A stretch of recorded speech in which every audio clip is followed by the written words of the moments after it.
Shalom, shalom, bien-aimés dans le Seigneur. Nous bénissons Dieu pour cette grâce qui nous a encore faite aujourd'hui, que nous puissions parler de sa part. Et nous croyons fermement que vous vous portez très, très bien. Alors, bien-aimés dans le Seigneur, en ce jour, nous venons avec un message et notre thème, c'est la prière. La prière est notre thème. Alors, nous allons lire un verset dans la Bible. Nous sommes dans Marc chapitre 1er. Nous lirons du 35e au 39e verset. Alors, bien-aimés dans le Seigneur, la Bible dit ceci. Vers le matin, pendant qu'il faisait très sombre, il s'éleva et sortit pour aller dans un lieu désert où il pria. Simon et ceux qui étaient avec lui se mirent à sa recherche. Et quand il eut trouvé, ils dirent, tous te cherchent.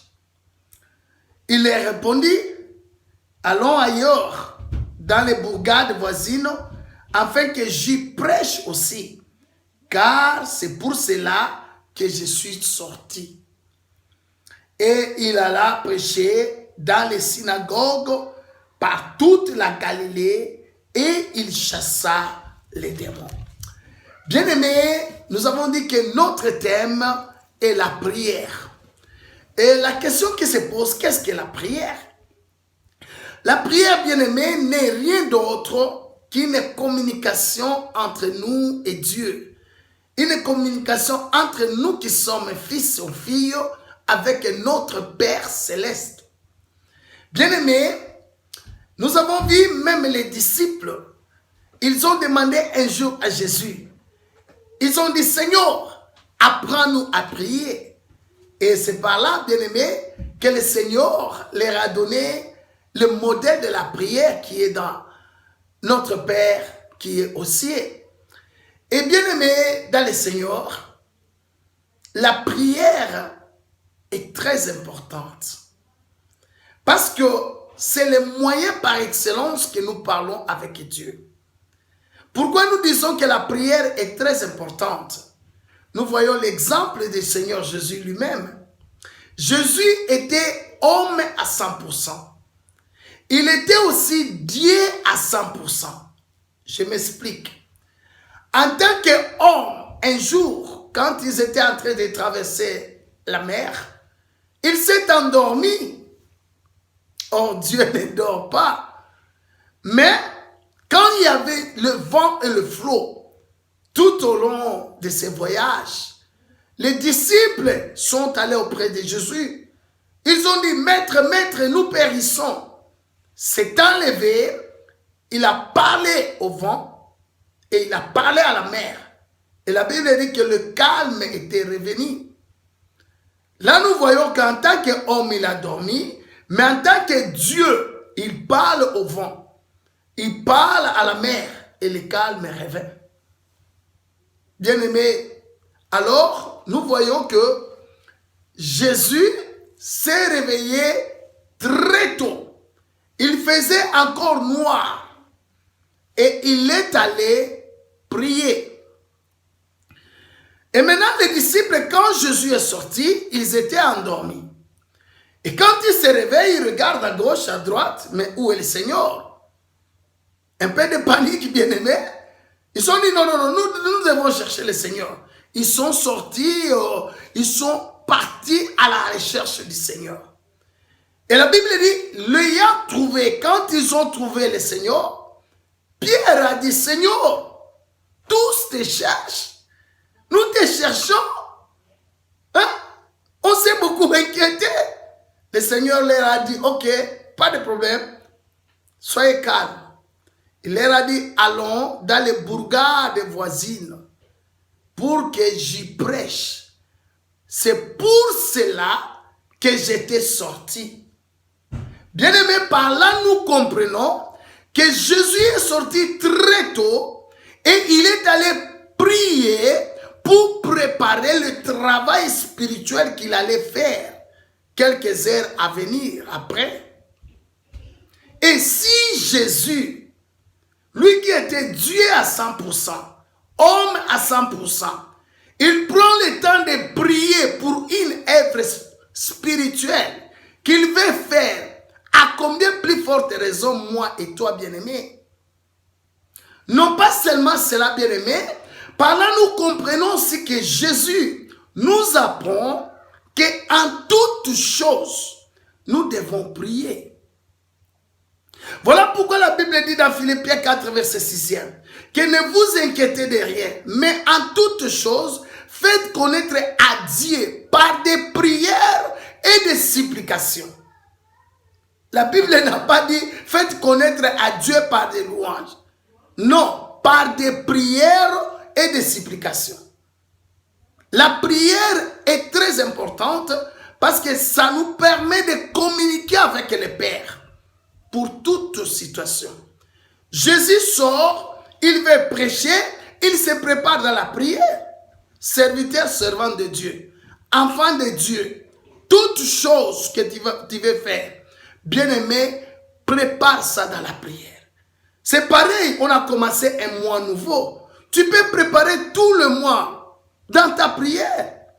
Tu prépares tous les jours du mois dans la prière. Pareil quand on commence une nouvelle année. Il ne faut pas seulement entrer dans une nouvelle année comme ça. Il ne faut pas seulement entrer dans un nouveau mois comme ça. Non.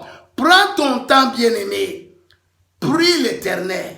Prépare. Jésus préparait. Avant même d'aller prêcher, on a vu clairement, il a dit, c'est pour cela que j'étais sorti. Parce qu'il savait qu'en allant prêcher, il va se rencontrer aussi avec beaucoup de choses. Des services, il fallait chasser les démons. Parce que lui, il ne parlait même pas aux démons. Il les chassait carrément. Voilà pourquoi, dans la prière, nous allons nous ressourcer, bien-aimés. Je vais dire ceci. Là où toi, tu ne peux pas arriver, ta prière va arriver. Là où, bien-aimé, tu ne peux pas entrer, ta prière entrera. Même si on met des lois, on dit que non, comme ça, comme ci, comme ça, personne ne peut entrer. Mais quand toi, tu pries, tu vas entrer, ta prière va entrer et va changer les choses. Nous avons vu le cas de Daniel, bien-aimé. Il ne cessait de prier. Et on savait que toute personne qui entrait dans la fournaise, dans la fosse au lion, bien aimé, avant même la personne atteindre la terre, elle était déjà déchiquetée par des lions. Mais chose étonnante, quand on a mis Daniel, un homme de prière, bien aimé, le lion de la tribu de Juda était là à cause de ses prières. Est-ce qu'on peut encore parler de Shadrach, Meshach, Abednego? Parce que ces gens, c'était aussi des hommes de prière. Bien aimé, dans la Bible, tous les hommes que vous voyez qu'ils ont servi Dieu puissamment, ils ont été des hommes de prière. Est-ce qu'on peut encore parler de Moïse, bien aimé? Quelqu'un qui parlait avec Dieu. Regardez la vie de Moïse. De l'histoire de la Bible, bien aimé, regardez combien Dieu s'est manifesté au travers de Moïse. Il était un homme de prière. Tous les hommes puissants, toutes les femmes puissantes qu'on a parlé dans la Bible, filles des hommes de prière. Et bien aimé, la Bible dit ceci. Élie, qui avait demandé à la pluie de ne pas pleuvoir pendant 3 ans et demi. Et après 3 ans et demi, il a encore demandé qu'il pleuve. La Bible dit, il est de même nature que moi et toi. Et la prière d'un juste a une grande efficacité. Si Élie a fait, tu peux le faire. Tu peux le faire. Sois un homme de prière. Sois une femme de prière. Sois un jeune homme de prière. Une jeune sœur de prière. La vie que tu passes maintenant, bien-aimé, tu peux la changer au travers de ta prière. Toi qui es maman, tu es dans un couple. Une femme sage bâtit sa maison. C'est avec la prière. Tu es fiancé, bien-aimé. Ta prière va faire que les choses marchent avec une accélération divine. Au travers de la prière, on peut changer beaucoup de choses. Un homme qui prie, bien-aimé, c'est lui qui est en charge. J'aime la prière. Et je crois fermement que tu aimes la prière aussi. Peut-être tu pourras me demander, mais combien de temps qu'il faudrait que je passe? Non. Bien-aimé, ça dépend de ta relation avec Dieu. Devant le tombeau de Lazare, la prière que Jésus avait faite. Bien-aimé, regardez dans Jean chapitre 11, à partir du 40e verset, descendez. Cette prière n'avait même pas pris des minutes. Il a dit, ah Père, je te rends grâce. Je sais que tu m'exauces toujours. Mais j'ai prié à cause de ceux qui m'entourent, pour qu'ils savent que c'est toi qui m'as envoyé. Et de là, il a dit, Lazare, sors. Bien aimé, combien de minutes? Des courtes prières avec des résultats très magnifiques. Alors, bien aimé, ne blague pas avec ta vie. Prends le temps de prier pour tout ce que tu fais dans ta vie.